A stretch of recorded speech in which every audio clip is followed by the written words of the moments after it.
Hey y'all, grown black folks talk. Out on the climb. Summer has finally made it to San Francisco. And you still gonna hear that wind whistling in the trees because until September, winter kind of blew clear through this year. He said I came up here, flooded out my church January 1st and said, and what about it? I'll blow clear through on y'all till September. So still got some breeze. We're gonna see how long we're gonna be able to be great out here. But everybody's not as happy today as I am and enjoying the day. It has been reported to me by both the Beneficial Black Man, and shout out to the Beneficial Black Man, and I just finished listening to Confidence with Love's report that Fresh and Fit went on and got themselves demonetized. And I say got themselves out of respect for my African American vernacular English speaking elders, and also because when you messed up, you done, son. YouTube pulled that money from you in a hot second. And both of them had some very important points. Now, I have not watched their video. I only have an idea of how they are responding to this tragedy for them. I'm not shedding any tears over here, of course. And it is natural to have some feeling of vindication and joy at the fall of the wicked, because there was nothing holy or sacred or good about what Fresh and Fit were doing. So I'm glad they're no longer getting paid for that. But the Beneficial Black Man made some good points. Confidence with Love made some good points. And I have some things to add on top of those things, and I think it's important. The Beneficial Black Man made an analogy about, and I'll put both their videos in the description so you can both have a look at what they had to say, about the red pill being a raft for hurting men who really do not have safe, good, pure places to go to touch on things in life. They don't feel they're getting the things that they need out of life. They don't feel like they're having access to the things that they want, and they don't know how to get there. And some of them have had bad experiences with women. Now, some of those experiences they, of course, chose for themselves, but there's a lot of growth and healing that needs to take place. He said the problem is what we're getting into a pattern of, and he was very genteel, but I'm just going to say it. Hey, you got to look like, okay, so what kind of results did Kevin Samuels, Andrew Tate, and now Fresh and Fit getting from this? That ought to tell us that this does not work. These rafts keep sinking. But he also said, gentlemen, because his channel is for men. We have to step up, those of us that have a better message, because there will always be another raft. Which then ties into Confidence with Love's commentary, how she said that nothing happened to Fresh and Fit while they were just making fun of black women and putting women down in general. Nobody cares that much about black women in particular. YouTube let that ride. But they crossed that line to putting on that KKK hood and doing it Heil Hitlers. Jewish people do not go for that. And we as black women in particular need to understand that the consequences need to be enacted when people decide to treat us like chattel. It's not about, as she said, it's not about what Fresh and Fit look like, what their background is, or anything. It's when you do evil, bad things need to happen to you if you will not repent. And of course, me as a Christian, I'm like, I don't worry about that as much because I already know. I could have told anybody that, Kevin Samuels, matter of time. Andrew Tate, matter of time. Fresh and Fit, matter of time. Why? Donald Trump, matter of time. Different section of masculinity gone wild, but still. And with Fresh and Fit, you see the overlap because they're going to come up there as the KKK and then play as monkeys on their own show. You can see there's some overlap in men like this who are trying to get back to a time when they can just basically be dictators over the whole earth. And I'm waiting for people like Fresh and Fit to realize you are never going to be invited to that party. If institutional American white people are now allowing themselves to say that it's enough for Donald Trump, we're okay with potentially imprisoning him, you ain't got a chance. But there is this nexus. We're going to talk about Republican candidate Tim Scott another time, and where that nexus can meet politically, and what decisions that we need to make as black women and things we need to do to get ready for this next political cycle. We're going to deal with that close to 2024. But the point I'm trying to make is, no matter what foolery you choose to do, the universe was not designed. The designer of the universe, the Bible actually says, God did not make the universe for it to fall into disrepair. And when you do evil, when you act like half the human race is not what it is, you are encouraging the disorder. And see, that is what Fresh and Fit decided. They decided to look at the design of the universe and decide that half the human race ain't worth nothing. We can use them as chattel. We're going to try to do our best to be like men who have done that in history. Even the men that did it in history. The founding fathers signed off on their little slave-holding bastion of freedom in 1776 and again in 1789 when the Constitution was ratified, and their sons ended up losing that slave-holding little piece of empire by 1865. And when I say their sons and their nephews, I mean that. Colonel Henry Lighthorse Harry Lee of Revolutionary form fame is the father of Confederate General Robert E. Lee. And the son signed it off in less than 90 years. So if that kind of thing is catching up with people who are at the absolute top of American society in 90 years, what are you about to do as two men of African descent in 2020, 2021, 2022, 2023? You just don't have that kind of protection. So, like I said, because I know the universe is not designed to allow foolery to be upheld, what happened to Fresh and Fit was inevitable. It's just a question of time. But let me also say this. I agree with the beneficial black man that black men who are for the right, and there are some channels, I got some of them in the description, really need to step up their promotion and really need to get it moving so they can pick up these hurt men and be able to work with them as men to heal and grow so they don't need to be on the next sinking raft. It's like, certain men in the country are going from the Titanic to the Titan. And the co-founder of Ocean Gate is worth a whole video. He's sitting up here talking about, well, forget about Stockton, Rush, and the Titan. What we need to do is colonize Venus. Just so y'all know, Venus is 800 degrees.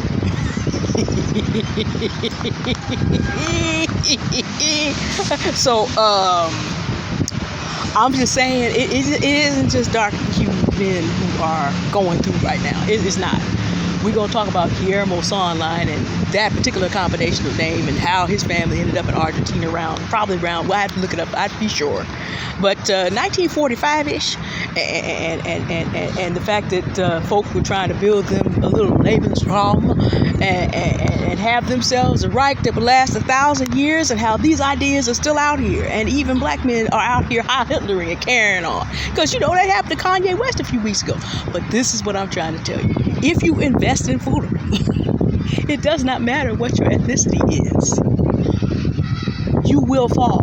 The universe is not set up to let you have that. And if it doesn't happen in your time, it'll happen in your children's time. If it somehow manages not to happen in your children's time, your grandchildren will pay for it. Dehumanizing black women, when we know that a black woman is the mother of the human race, is foolery at the highest level. Dehumanizing other human beings, given that they are all made and have some of the image of God still reflected, is foolery on the highest level. It is on the highest level.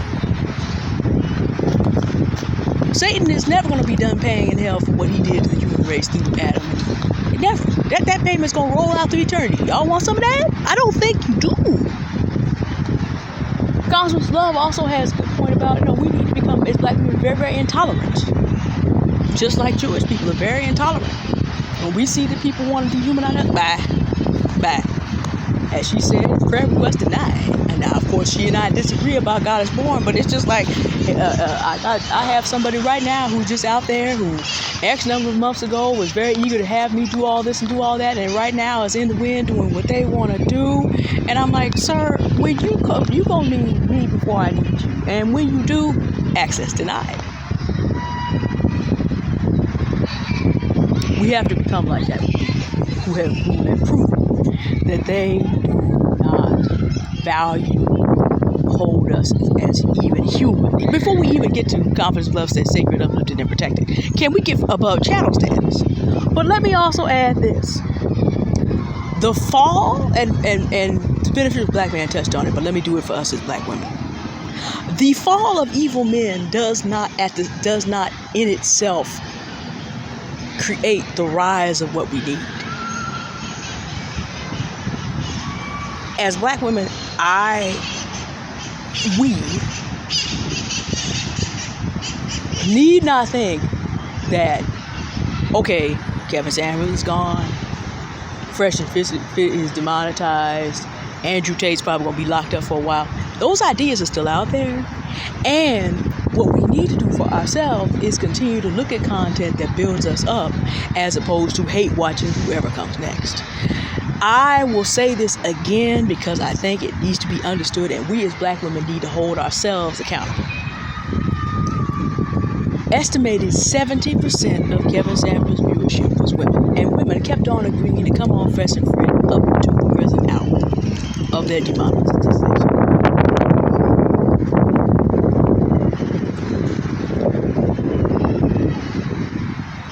Y'all see how that cold, ominous wind came through here then? Y'all see that? We have to hold ourselves accountable for hate watching and holding people up. Let me explain to you how the internet works. Everybody out here is willing to do whatever they have to for attention. If you don't give it attention, that algorithm dies. Oh, we gotta go see what this one is doing, and somebody has to. We gotta go see what so-and-so said. Did you hear that he said this? No, you don't. Because here's what you do. It's like that gentleman Adigan Forrest, who thought he was going to talk about the genocide of all adult black women and the forcing of black girls into sexual slavery. No. We nipped him in the bud before he had 100 viewers on YouTube and bitch you. Nope. Not today. That's what you got to do. I feel for the men who want a raft that's going to sink. And I understand where the beneficial black man is coming from. Well, I hope he and Tony Gaskins and R.C. Blakes and Augustus Corbett and Anthony O'Neill and a few others I've got listed beneath, I hope they build real fast. Because as black women, what we need to do is to make sure that those rafts sink when they're still small. We need to be accountable for not going out here and building these people up. The next one. Whoever the next one's going to be, we need to be accountable for. We don't need to push your algorithm. We need to report you from day one. You said what now? Report. Block. Day one. Let YouTube and TikTok and all those people know that we're not going to have this. Since black women are among the biggest consumers, we are the biggest, black people are the biggest watchers of television. Since we are the biggest consumers of media, and since black women are more than half of adult black people, we have to decide, no, we're not going to let you grow. We're going to go ahead and discipline ourselves. We're not going to show up on your show and be humiliated because we need attention that bad. We're going to stop being desperate. We're going to stop these online situationships. By the way, shout out to Confidence with Love, who is hosting on Thursday at 2 o'clock Pacific, 3 o'clock Mountain, 4 o'clock Central, and 5 o'clock Eastern Time, another edition of War Aunties. And on War Aunties, we will be discussing friendships. Friendships for free black women. What does that even look like? I don't know if we've had this conversation publicly since 1865. I'm sure there's some wonderful black women think tanks that have had it. But for the internet age, and in terms of a document available that we could all refer to. Too many reads up in there. Sorry, y'all. Refer to. We have not had these public discussions often. I want y'all to come on over there. I will have it up on the community page so that y'all can get involved, so y'all can get some positive content. Because talking about Fresh and Fit's fall doesn't build anything for us. Learning what friendship looks like, we'll talk about the dictionary definition, and then we'll go into how it's defined and what things we would have in friendships based on free choice and mutual benefit. And then talk about, okay, are you in friendship or are you in a situationship? And then what do we need to do as black women? What are some things that we don't have to agree on everything, but what are some things that we can do for free choice and free mutual benefit? I want you to come on over. I'll have the link up in my community page when it is available. I want you to come on over and join the discussion. Black woman minding my business and Confidence with Love and I come from 3 very different backgrounds, just like the aunties that you have in your family. Now that black women are free to pursue different faiths and different paths in life.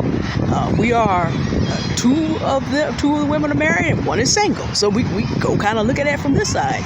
Friendships with men, Friendships with black men, friendships with white men, friendships that don't involve men that often, friendships with men that there's no possible. We did friendships with women because we are all friends to each other.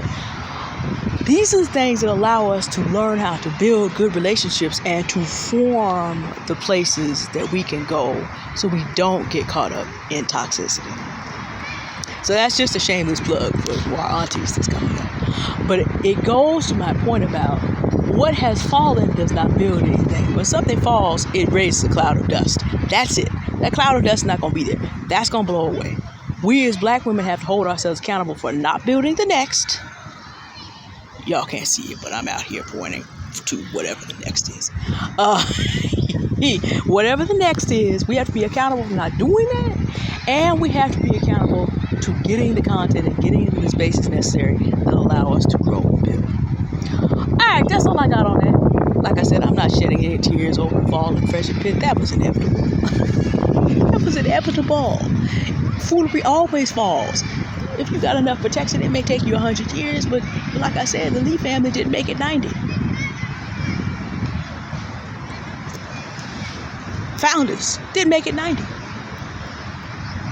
And if you think about it, they're still falling. Stockton Rush was descended from two founders of the signers of the Declaration of Independence, both slave owners, if memory serves. And he fell all the way down to the bottom of the Atlantic Ocean, messing around to find out that even if you are of the right background for the American complexion for the protection, foolery always fails. Sorry. So, since we know that, we want to create things, as the beneficial black man said, so people don't have to hold on to things that are going to sink. Now, that's all I got on this subject. I was waiting to say it's probably time for me to head on to the house. But that's all I got for now. Y'all have a good day now. Celebrate the fall of some very wicked men from being paid to be wicked. But don't stop there. Let's not prop up the next. And let's be about the business of learning how to work together to build what we need as black women. And black men also, for those of you who watch The Beneficial Black Man. All right. Y'all have a good day now. Bye.